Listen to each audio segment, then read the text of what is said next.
right, so the first time we do this, as we wait for hot block. Come on. I'm coming. The first time we do this, we're going to say it out to you all because I know everybody remembers part of it. Okay,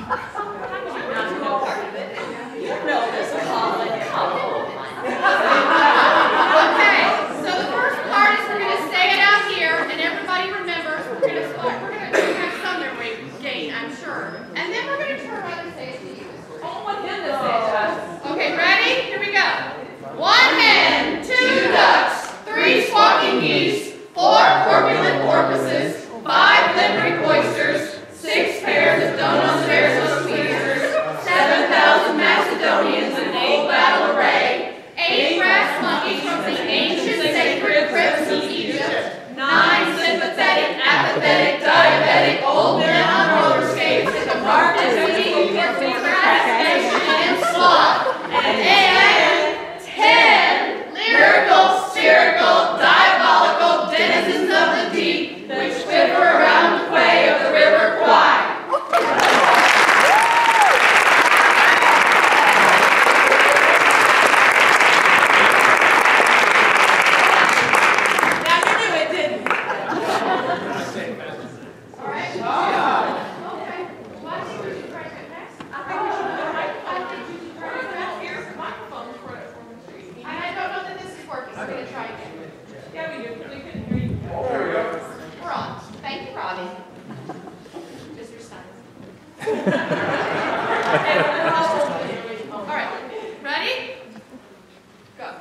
And 2 ducks, 3 squawking geese, 4 corpulent porpoises, 5 limerick oysters, 6 bear donuts, 7,000 Macedonians in full battle array, 8 brass monkeys from the ancient sacred crypts of Egypt, 9 sympathetic, apathetic, diabetic old men on roller skates with propensity to procrastination, sloth, and 10 lyrical, spherical, diabolical denizens of the which go around the quay of the river Kwai.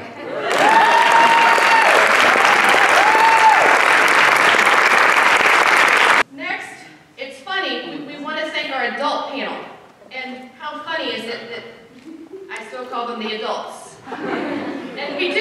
As we planned this, the folks that ran on the planning of this, we kept saying, well, we need to thank the adults. It's funny. You don't get over it. You don't change. You don't get over it.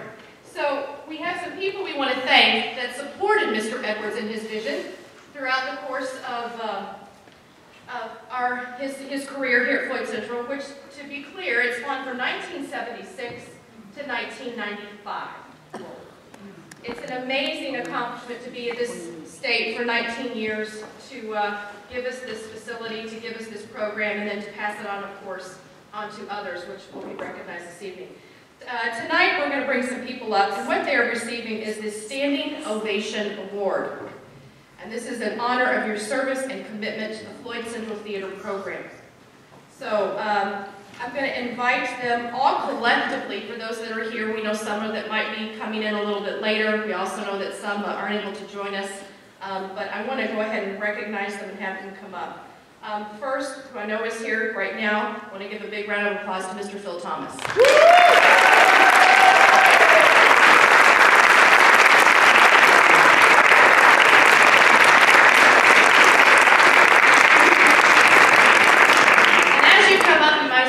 Because you're going to have a seat. So, second, we have, who I know is here, happen to know her well, Miss Sandy Carter.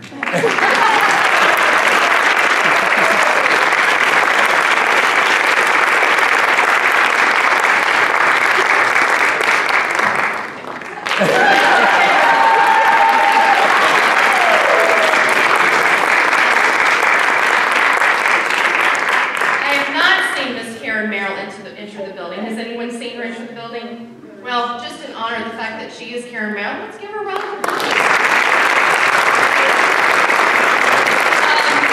I think it's important to mention Mr. Neely, and before we honor him, we have his children here this evening, and they are joining us on stage. And so would Kate, Mike, and Tim please join us on stage?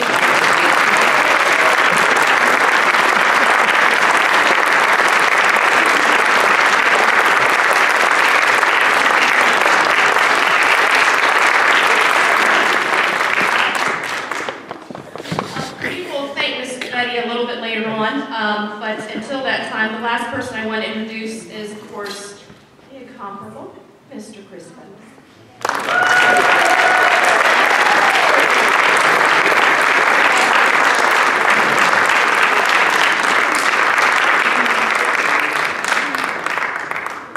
And so, Chris, before we have you sit, if you don't mind, sorry. The other person we wanted to represent, or we wanted to thank this evening, was, of course, David Longest. The joint productions, the vision that Mr. Edwards and David had to start that is pretty incredible. And before Chris has a seat, he has some remarks that Mr. Longest sent from Florida, so I'd like him to read those, please. First of all, Mr. Longest said to apologize. He is teaching college now. And this is the week before spring break, and he did not want to deprive those kids of finals. So he did send this to me, and he said, I want you to read this if you would. And so I'm going to read a few things he put down here. It says, most FC theater people know that Glenn and I became best friends through the course of many years of producing joint shows. Between nearly mortgaging both our houses for singing in the rain and a celebratory trip to Hawaii for both families right after the boyfriend, we managed to make a lot of memories. Here are a few that I want to mention. One, chewing up an entire Snickers candy bar before rehearsals and then chugging a whole Diet Coke and watching foam come out of our mouths, sometimes our noses.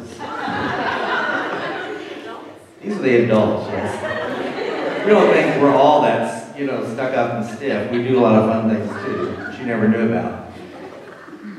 Number two, nearly burning down the FC Theater during a rehearsal of Into the Woods. I grabbed the fire curtain axe to cut the rope while the flames were shooting high, and I shouted to Glenn, do I cut the rope? Glenn screamed back, no, fight the fire. Don't cut the fire curtain rope. It'll cost $5,000 to re-rig it. And the show doesn't have $5,000. So we put the fire out together.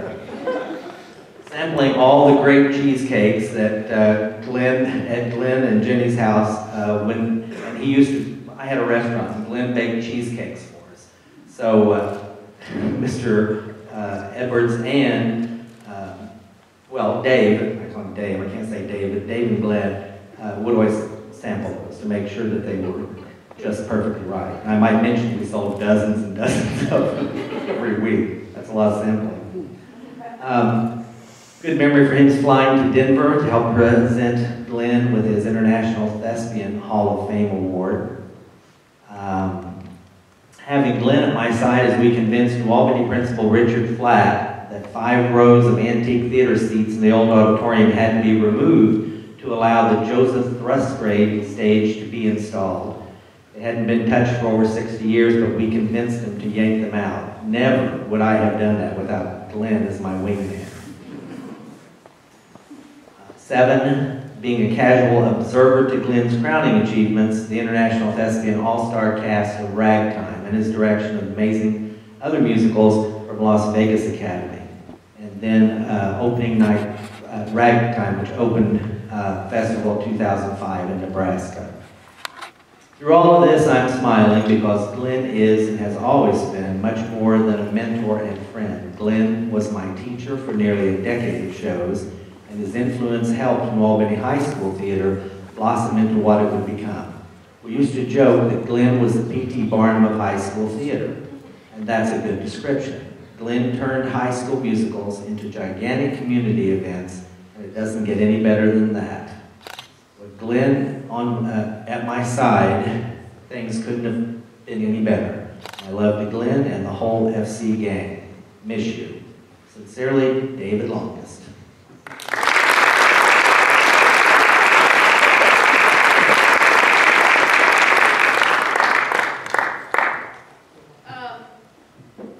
Chris, thank you for doing that, and thank you, obviously, for David to send those comments. It means a lot. One of the things we wanted to do was just to be very informal with this. And so I think it's a nice time for you all to be there collectively together and to maybe have a few words, or if you'd like to say something or pull one of your favorite memories. That's what we'd like you to do. So, not putting you on the spot, but really I am. And you know, take this time if you would to, and I know Chris has a couple things he'd like to say so he can kick it off, but Mom, I know you have a funny story. You're just too embarrassed to tell it. And we're going to let Chris give it a shot.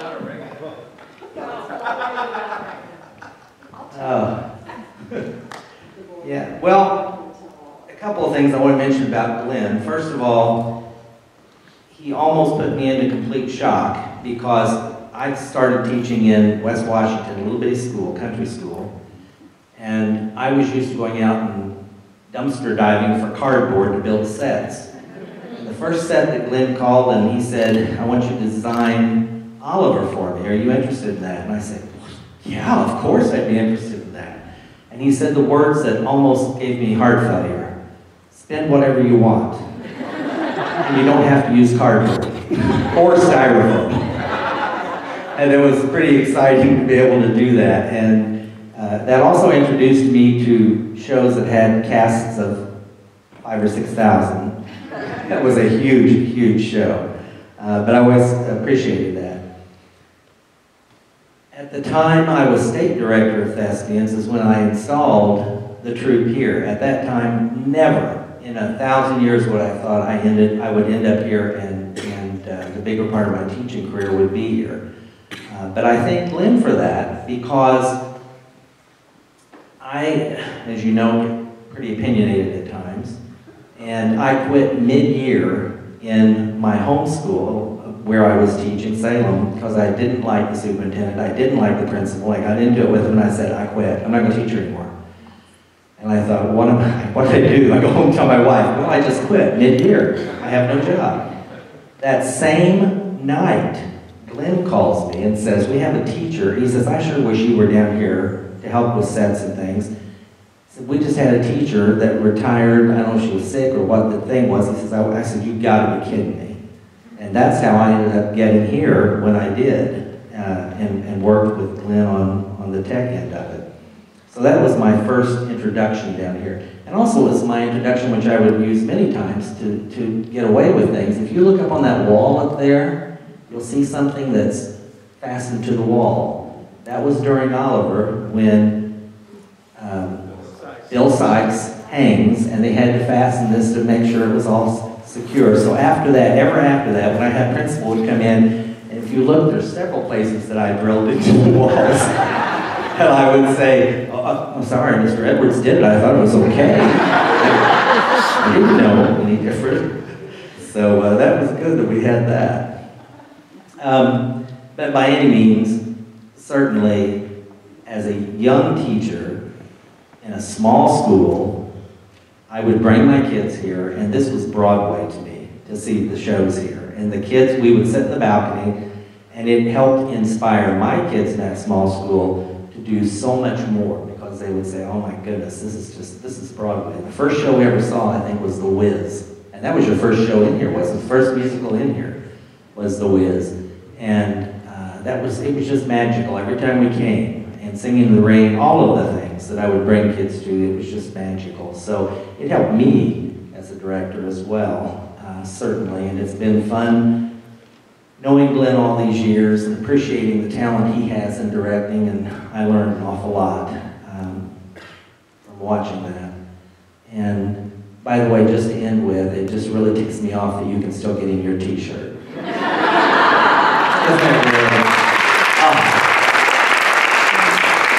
I have all of them, and I can't get it.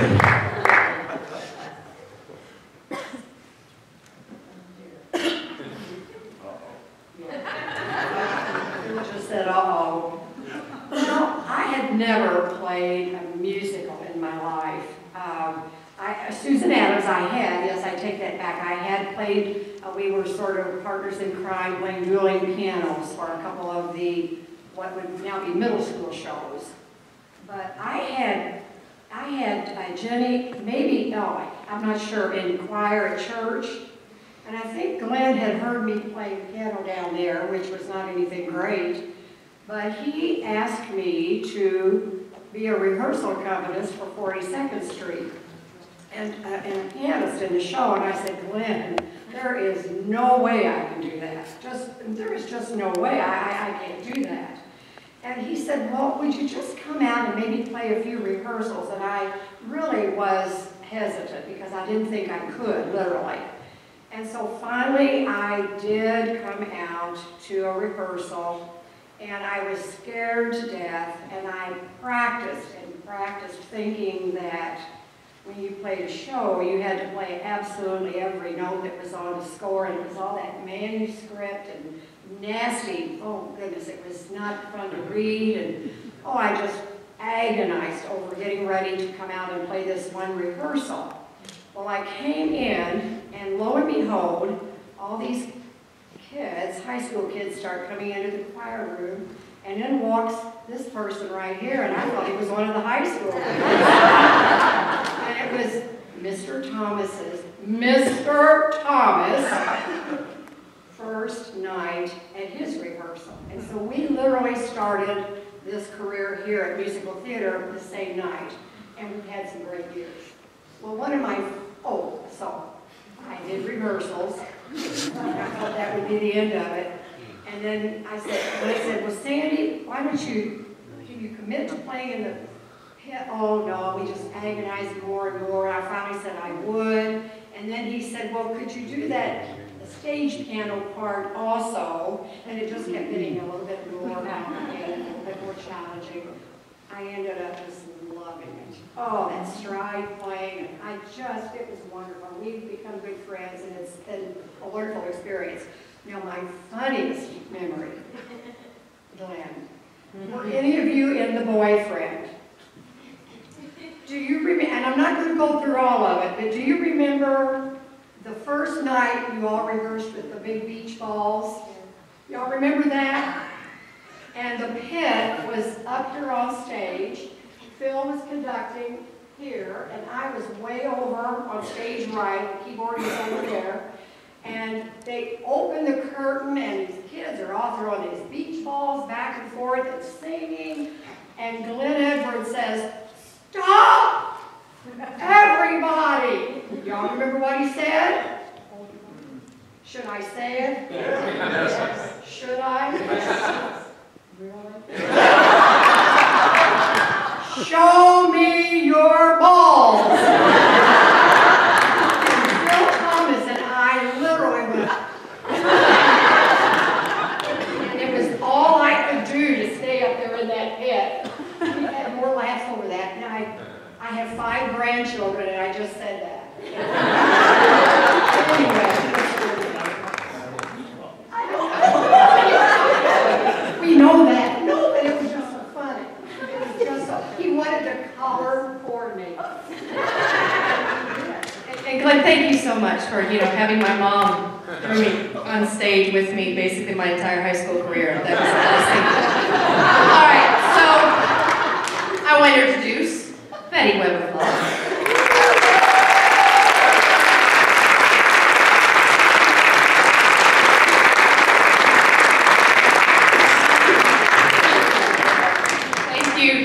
Mom, for sharing that story. We're just sharing some favorite memories. I'm going to hand the phone to Of course, after Sandy's comment, we know that it was Glenn Edwards that started the whole "that's what she said." That's okay, Sandy. Geez, I wasn't expecting to talk. I'll do it anyway. I started teaching here in 1987. And literally had moved out from Maryland, I think, 2 days before I started. So I knew nothing about the tradition of excellence here at Floyd Central Theater. And I remember remember it very vividly. First day of school, end of the day, I was down where the old teachers' mailboxes are, and Glenn comes in and introduces himself. And he said, "I'm Glenn Edwards, theater director, and you're the new junior high band teacher." Yes, I said, "Yes, I am." He said, "Well, how would you like to be my music director?" Okay, he said, "I hear you've done some theater. How would you like to be my music director?" I thought, well, okay.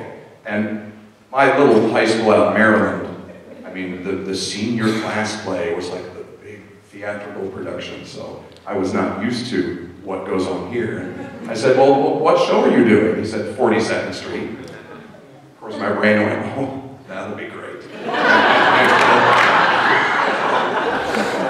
I said, well, sure, I'd love to do it. And, and of course, Sandy and I had first rehearsal together, and oh, Sandy and I would have so much fun in the pit and at rehearsals.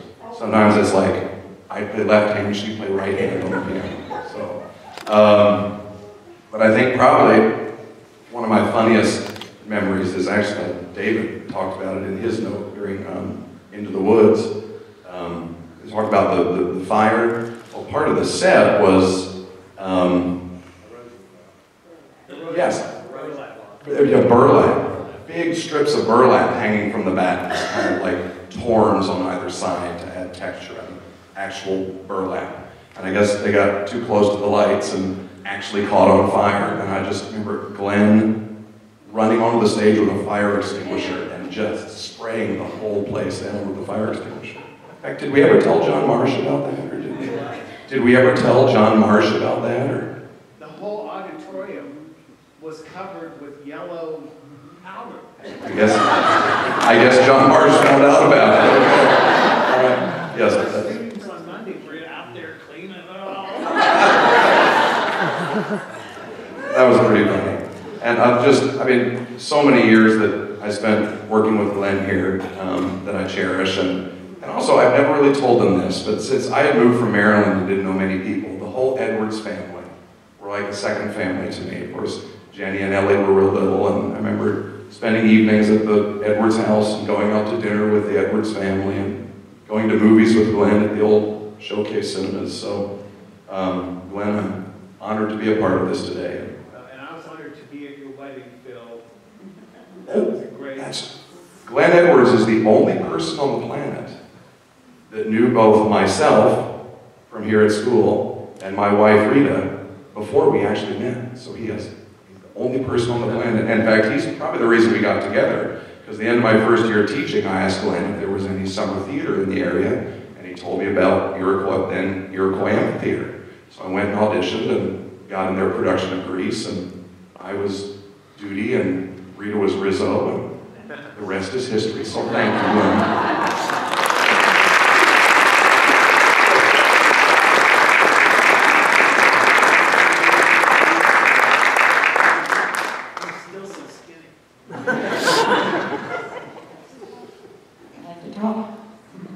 I was going to speak either, but hello everybody.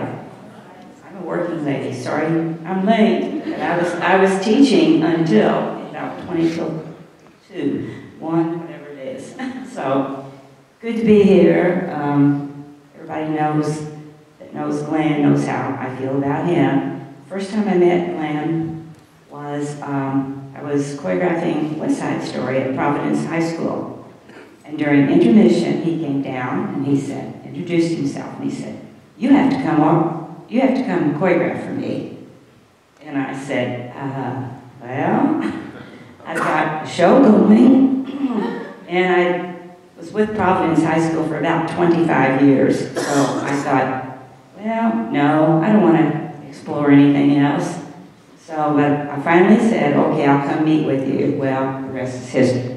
I've been here ever since, and I've gone through Mr. Edwards, Mr. Bundy, and Mr. Steiner. So I have a great deal of respect and love for this place. The shows just were incredible, wonderful memories, and when I first started choreographing, I probably had 3 or 4 true dancers. So it was not easy. I see Sarah sitting out here. Raise your hand, Sarah. Jenny and Jean, Ellie.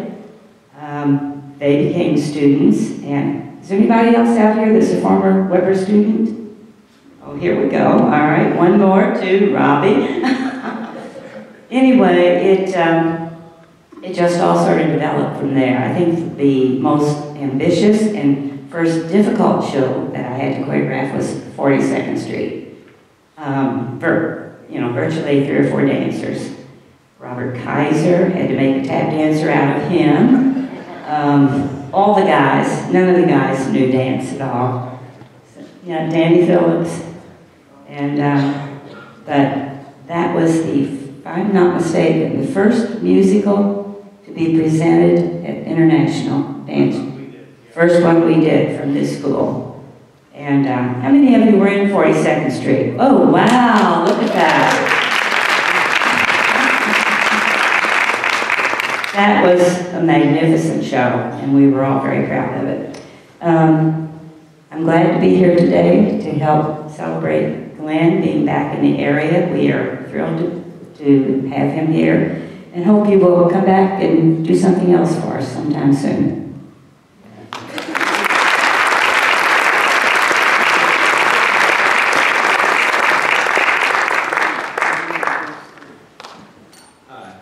Mike Neely, some of you may not know, I really did not participate in theater as the rest of my family did, so I'll save the Mr. Edwards' funny stories for those that can perhaps add more depth to them. By association with Dad's involvement, I do feel like I was always part of the theater, and in fact, my 7th grade year here, when it was junior high also, was the very first year of this auditorium.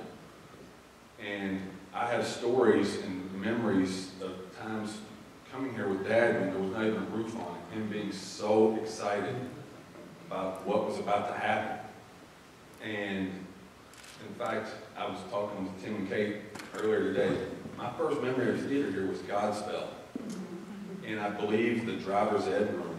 The old school, and there's probably somebody here that may remember that. But I'll pass it on to Kate and Tim, but I want to tell a funny story. I was here with Dad when this was still under construction. I can still picture this like it just happened to me. We came in here, we came in through throwing the doors on, we walked in. The pit was full of gravel, but also full of water. It had rained and it filled up. There wasn't a door in the middle yet. It was just a wall, so this was all full of water. Well, we came up, walked out through what was D Hall at the time, and Dad and I both at the same time heard something, and turned around, and there was a bat coming down the hallway, and my memory of it was that its wings touched both walls.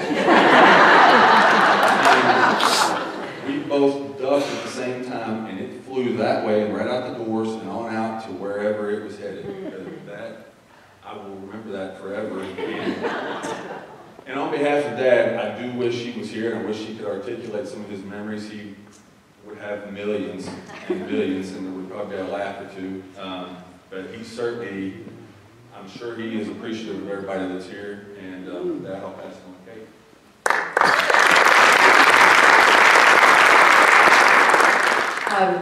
That's hard to follow. For those of you that don't know, our dad is battling late-stage Alzheimer's and has been in a nursing home for almost 2 years. So while his memories are perfectly intact, he is not able to share them. He still speaks a few words a day. Our mom is currently with him. She sits with him 7 hours every single day, 7 days a week. So we know that he would have wonderful stories to share. My memories of Floyd Central Theater are very similar to Mike's, and I'm sure Tim's. I grew up watching Mr. Weatherston. I grew up under Mr. Edwards. I actually performed on stage, but also performed in the pit. My husband and I had our first date after No No Nanette. We've been married 25 and a half years. Now I'm able to live through the theater with Robbie Steiner through my children. My daughter's a senior and a dancer at Weber since age 3. My son Jordan is a sophomore and a dancer at Weber since age 3. And for any of you that knew me in theater, I was not able to take the class because of my music regimen, but I was not that dancer for Miss Betty. Miss Betty used to take my leg with both hands and place it where it was supposed to be. And I'm blessed that both of my children are much more coordinated than I am, and they've loved their time as well. But Dad opened with this building in 1967. I was born in 1969, Mike in 71, and Tim in 73. Sorry. But one of my favorite memories was coming to school with Dad, and then Mom, of course, later taught at Floyd Central. She started here in 1977. But coming into Dad's classroom, which was right next to the pool, which unfortunately is now defunct, but one of my memories that I still keep very tight is the smell of chlorine. I work at Highland Hills and I smell that pool every single day, and it brings back the sweetest memories of the choir room and growing up. My favorite memories are revisiting Peter Pan, because of course my son participated in Peter Pan just these last 2 weeks. Very bittersweet because I have wonderful, wonderful memories. Sandra Pierce drove up from Tennessee to share the day with us. Amy Juliet came in from Oldham County, and we shared some wonderful memories on stage and off, and different parties that we would have backstage, sometimes during the show, sometimes during rehearsal. Good times that we had. But a couple of my favorite memories, and there will be people out there that remember this, I hope I remember it correctly. When we did The Wiz, in my mind, I remember the golf cart with Trent McKinster and Chuck Kine ending up in the pit. You can't take it with you. Was that Jabberwocky? Yes. Okay, I just remember it should have been a very tragic thing, but it was so daggone funny. I'm sure. Yeah, there's a I scar just right remember there. that vividly. And then I sound like a creeper when I say this. When we did Annie, and I was on stage in Annie, Andy White, God love him, is he out here?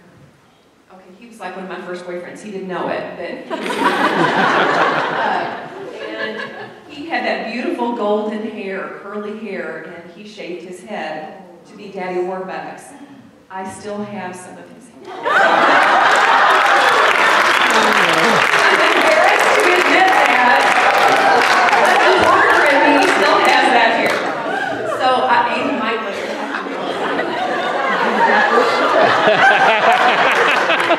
at the age that he may want it back.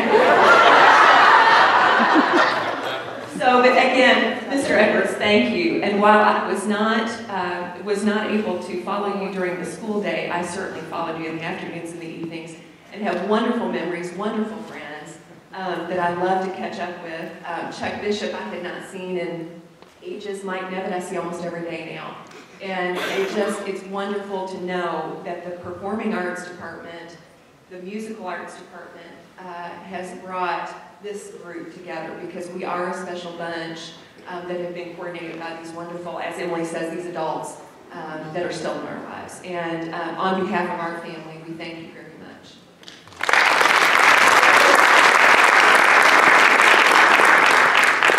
I am by far the youngest of the three up here, by the way. And my class is the best represented, I think. 91. Just saying. Let's see. None of us, the three of us, would consider ourselves to be thespians by any stretch.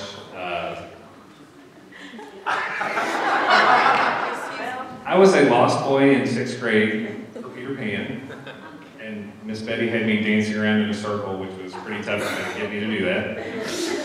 And I was townsperson number probably 135 in a production of Music Man. That was about it. Other than that, I was in the pit. My worst memories were working, if anybody remembers working. And the pit had to sit backstage. And Mr. Thomas directed there was a TV mounted. And we sat back there in these ugly blue jumpsuits. And I thought, why is the pit orchestra in jumpsuits? Why? Nobody can see us. And when the show was over, we had to come out and take a bow. And I just remember those awful jumpsuits. And then we did Anything Goes. And Emily and I were just talking about this the other night. The pit was on stage then, on the 2nd floor of the ship. And I was in these same black chairs, as a matter of fact. These things are still here. There was a little wooden strip along the back, and that was all that kept me from falling off the back of the boat. And my white tuxedo with the pants that came up to about here. My best memories were, of course, at 42nd Street. I was in the pit, but I did not come into the pit until state thespian conference. And I know Colin was in band, Emily was in band. I was 4th chair trombone. Not your ideal person to have pit orchestra for state thespian conference.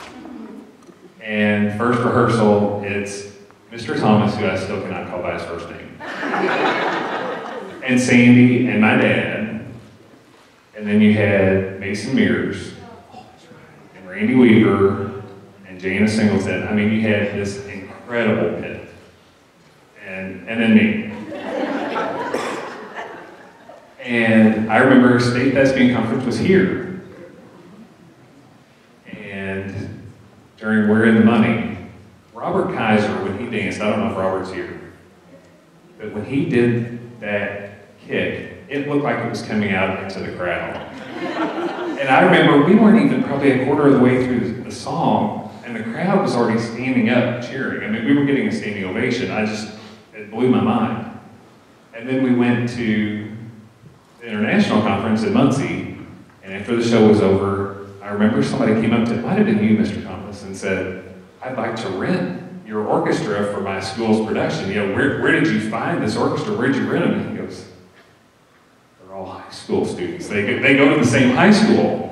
And it just blew my mind. And as I've gotten older and I've seen shows other places, it didn't cross my mind how good our stuff was. And I still come to shows. My niece and nephew have done stuff here, and when I see it, and then I go to work and talk about it, I'm so enthusiastic, and people are like, you know, it's just a play. And I'm like, no, you really don't understand. And I'll usher just so I can come back and see it again, because I'm too cheap to buy tickets. But, I'm sorry, Robbie, I'll pay next time. So, I have probably close to 40 years of memories in this auditorium. And it's funny, I've heard everybody walk in and say, gosh, it looks so much smaller than it did when it looks the same to me, but I'm here all the time. So here's to another 40 years of coming back and watching good shows here.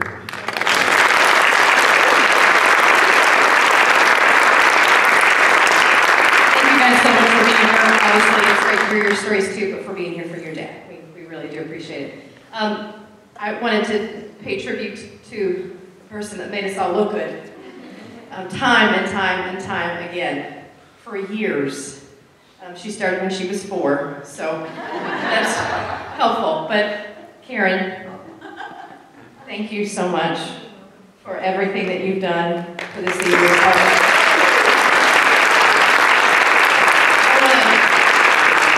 Read the plaque one more time. I just want to read the plaque one more time, Karen and Betty. What you have is a presentation for all of the adults on the stage, which reads, in honor of your service and commitment to the Floyd Central Theater program is your Standing Ovation Award. So thank you all very much.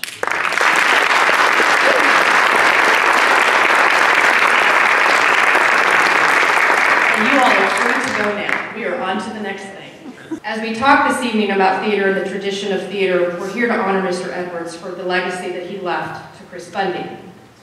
Chris Bundy then took that and took it to a completely different level and has put it in the trusted hands of Mr. Steiner. And I will tell you, without getting choked up, I'm going to try, that seeing your children come on this stage because of this man, that man, that man, and the adults that you saw on this stage today, and all of their hard work. It's pretty remarkable, and it definitely is a wonderful thing to be passing on, whether they're your children or your community's children. This program is here, and it is keeping going because of Mr. Steiner, so we want to thank him today as well.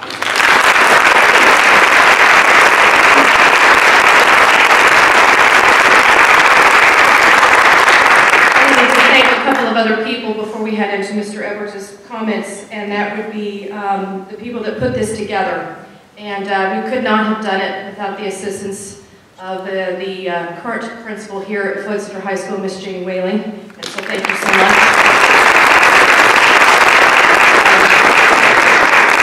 And a couple of people people have really stepped up. So many helped with photos, so many helped with getting this together, so many helped by being here today, but it goes without saying that we are very grateful to, of course, Jenny Edwards, Carrie Hayworth, and Brad Scott for putting this on today. So thank you.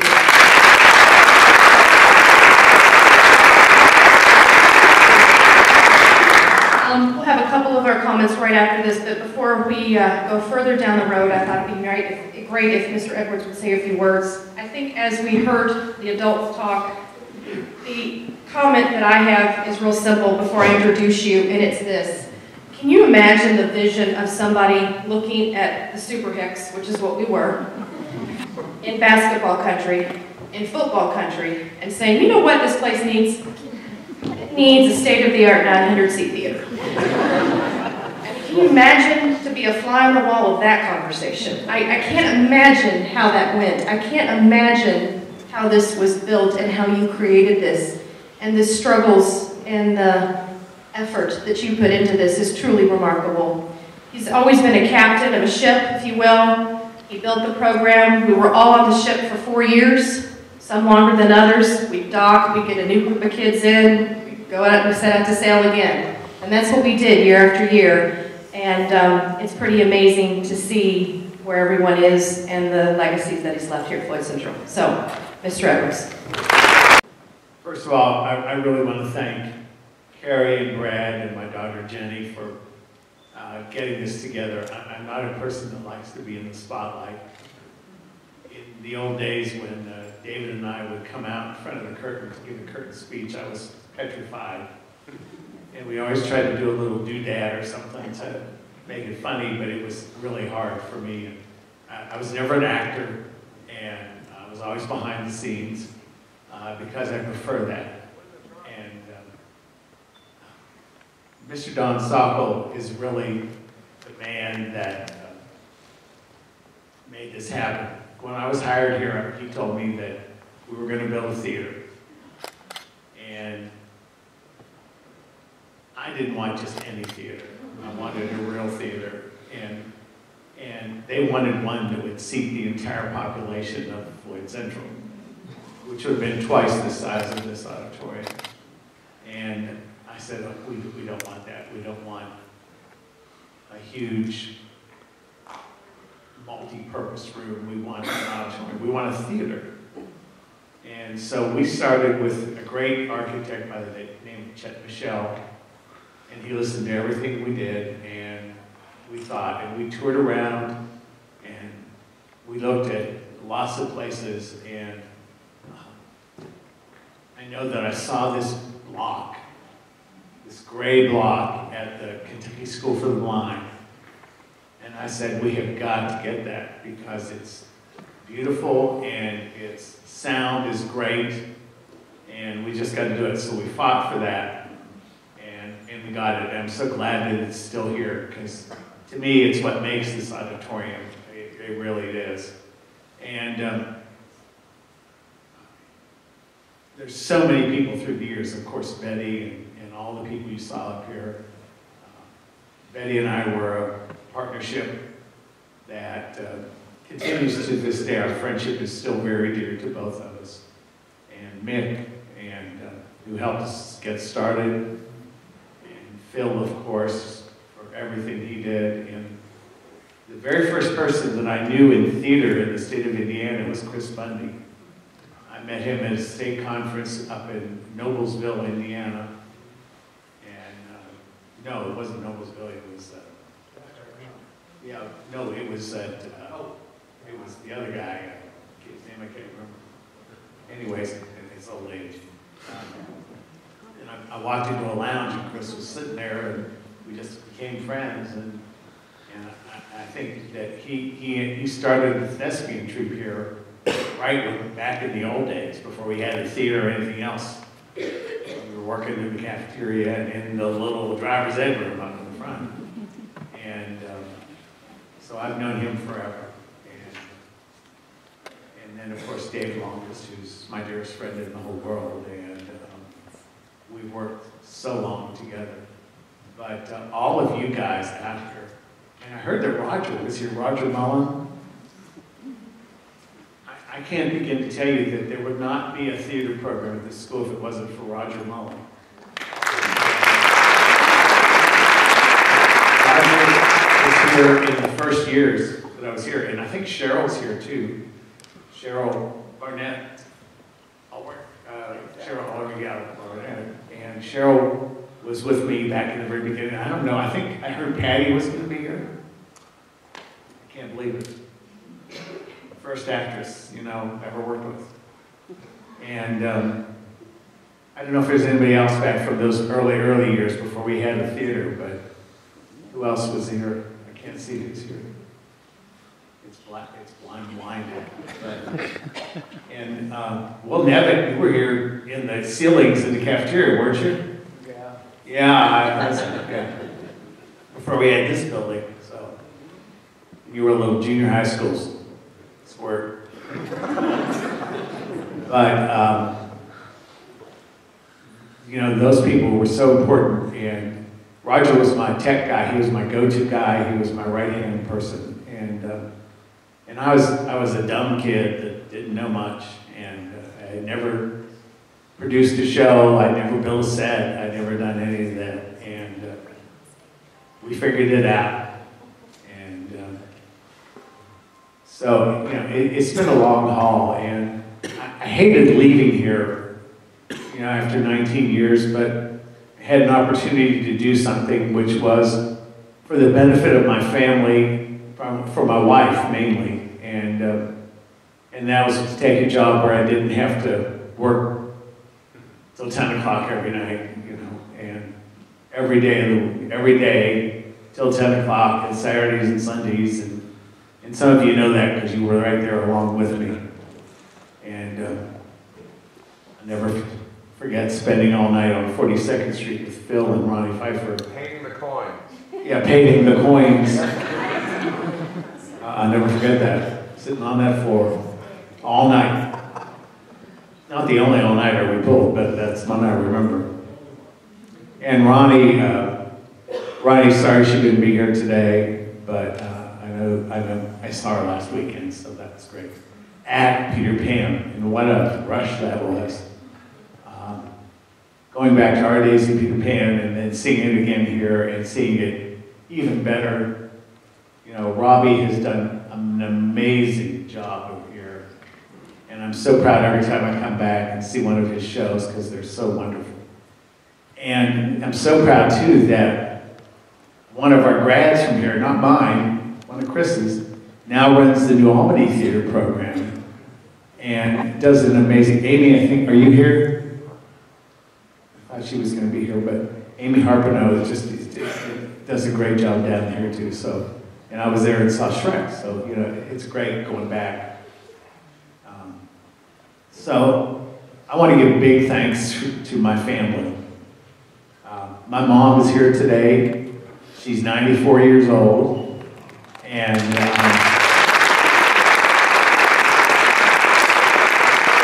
wife and I now live with her, and it's such a privilege to be there and to help her the way she helped me all the years that I had, and then my two daughters, Jenny and Ellie, and then of course my son-in-law, Grant, who I think so much of, and of course my granddaughter, Ella, down here in the front row, who's a lover of theater, and I love that.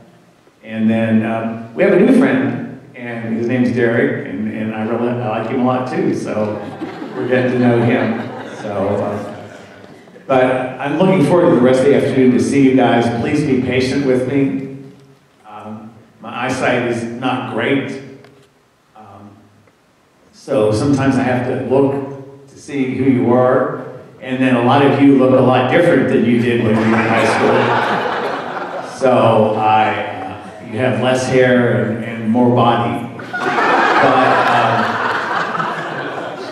not necessarily the ladies. But,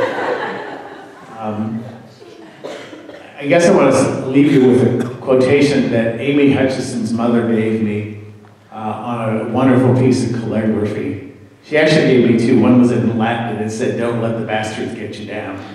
But she gave me another one that has been my credo ever since. And it's hung in my classroom ever since she gave it to me. And it hung in my classroom in Las Vegas, and I quoted it every year at the beginning of my classes with my freshman students. And it said, commitment, the ability to endure hardship and produce results. And that's really how I've lived my life, and I know that's the way you lived your lives when you were part of this program. You know, you stay up late, you work hard, you learn all the lines, you do everything, but in the end, it produces a result that you're proud of. And whether you were on the stage or behind the stage, you were part of that. Or if you were in the pit, you were part of that. And I so am grateful to it. It means so much to me. My heart is very, very full with the memories that you guys created. So thank you so much for everything through the years. I love all of you guys. I really do. I love you all very much. So thank you very much.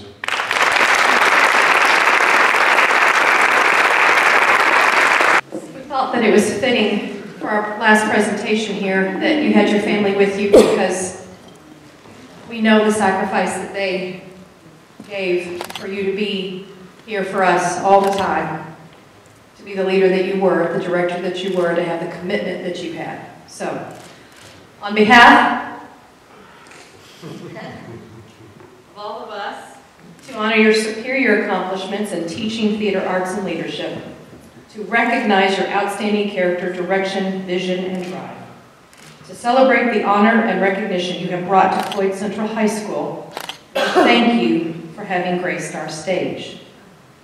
The International Thespian Festival performances, 1983, The Diviners, 1985, Crimes of the Heart, 1988, main stage production of 42nd Street, 1990, main stage production of Grease, a joint production with New Albany High School, and 1994 main stage production of The Boyfriend, which was a joint production with New Albany High School.